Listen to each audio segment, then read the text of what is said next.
Welcome back to the Shield Wall. I'm Brad. I'll be your host. Thank you for joining me. This is episode 5 in my Imperium Build, Paint, Play review series.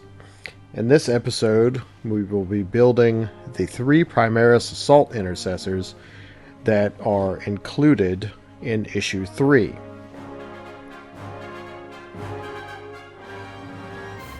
Now, as always, we lay out the sprue and the bases. Well, these are push-fit models, so you are limited in the poses without major converting. But they're all cool poses, I think. Very dynamic, new sculpts, very cool, very detailed. We start with the clippers, and remember, as always, you want to place the flat edge of the clippers as close to the bit that you're cutting as possible to eliminate extra plastic. Whoop, yep, let's move back to the camera. Good job, Brad.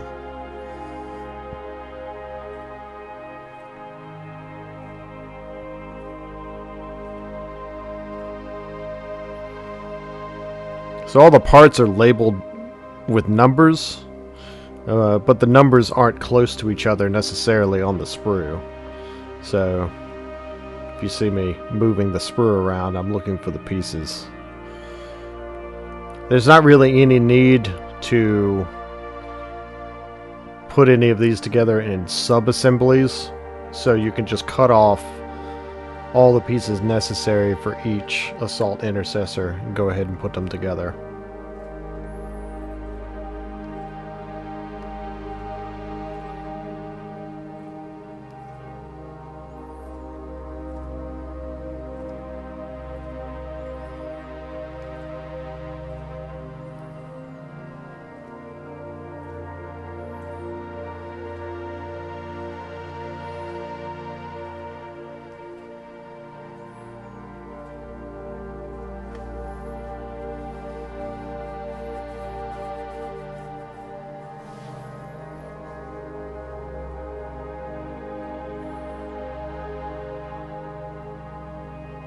Alright, so we got all our pieces.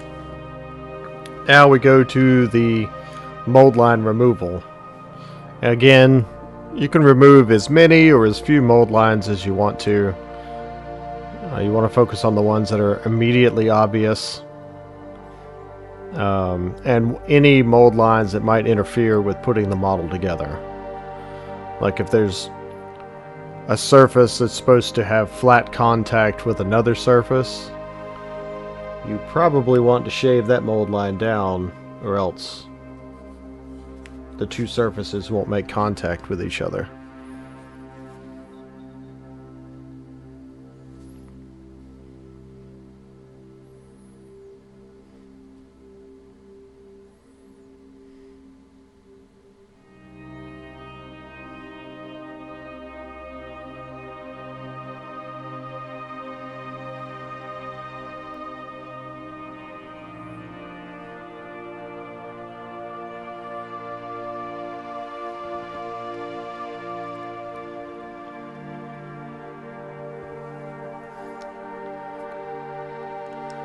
I was in my local Games Workshop store the other day, and I was joking with the owner and another customer about how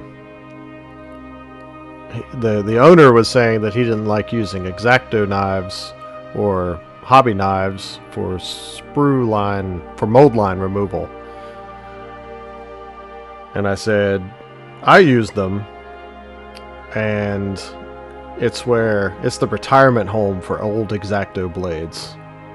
So basically, you have a blade and it's dull, right? You can tell it's dull because it doesn't cut as well anymore, yada yada yada. So if you got a blade that just doesn't quite cut it, dad joke, consider using that for mold line removal. Because it's not too sharp to where it will gouge the plastic, but it's still sharp enough to scrape the mold line away.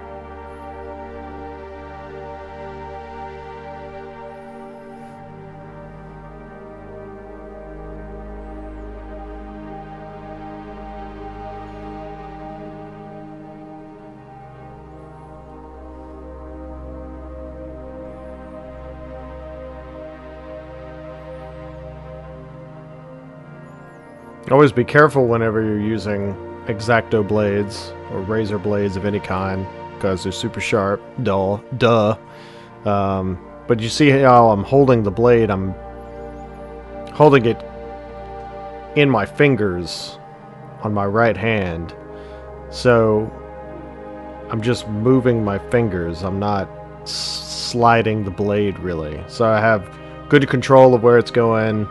When I can, I don't turn the edge of the blade to my fingers. And when I do, I've got control over it so that it won't slip and cut into my thumb.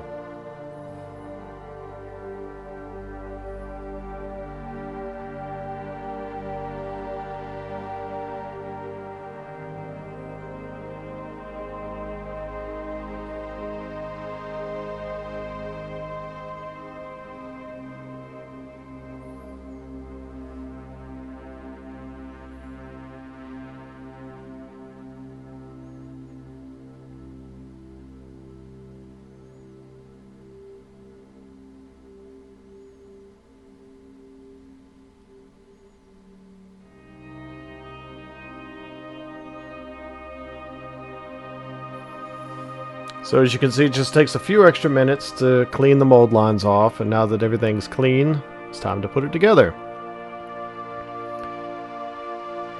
So since this is a push fit, you can put it together with glue or without glue. Let's see what I choose to do. Right now I'm test fitting the head. It's a little fiddly to get into the right position.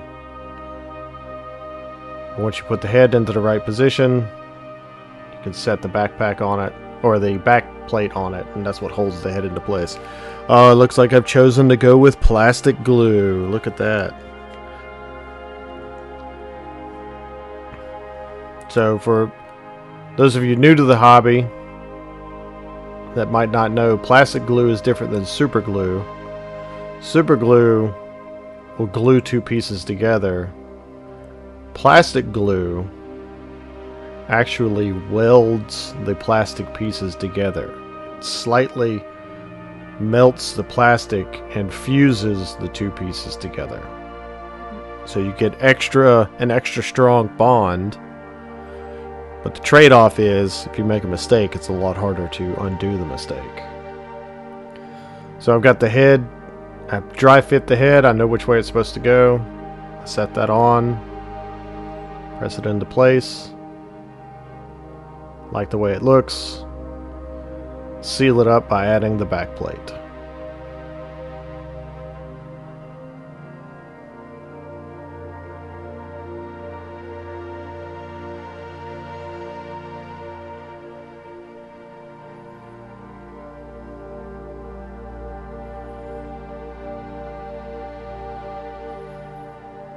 Now, of course, the glue doesn't bond immediately, so you do have some working time with it.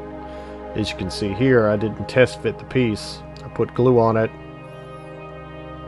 press the piece in, and then now I have a little bit of working time if I need to adjust the angle of the leg. But it looks good, so we'll move on to the chainsword arm.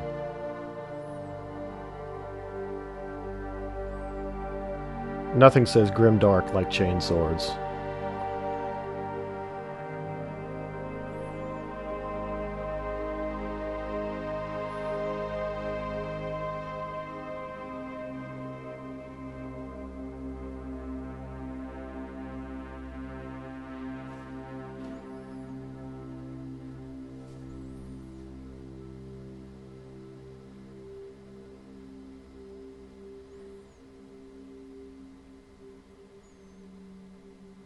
And with the chainsword arm in with no problem, we go to the backpack.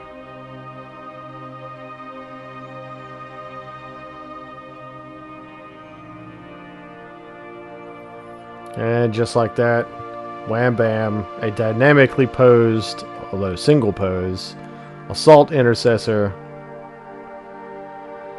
ready to get stuck in. So even if you choose not to glue the rest of the body, I would recommend using glue on the foot. He does have a post that fits in nicely with the base, but you know, it was a pretty big miniature. You don't want them wobbling loose. Pretty big in comparison. And you'll want to make sure that when you fit him onto the base, he is properly positioned on the base. As you can see here, I had him a little bit too far forward. So we just rotate. And now his center of mass is directly over the center of the base. That makes him more stable, and he'll fit more securely when standing next to his bros. So that's it. That's the assembly of one of the Primaris Assault Intercessors. The steps are basically repeated exactly the same for the other two Assault Intercessors. They are push fit. You don't really have any options. They're single pose. So seeing, if you're following along with Imperium magazine, seeing the one will give you all the information you need to be able to put together the other two. Clip, clean, assemble, base. Thanks for joining me. Stay tuned for more Imperium magazine build, paint, play, and eventually, I promise, there will be some play videos in this review. Next episode will be the base coating of the Primaris Assault Intercessors. So make sure you check in for that. Check in for more videos. Like and subscribe to the channel. And we will see you next time. In the meantime, good luck on all your hobby endeavors. And that's a wrap.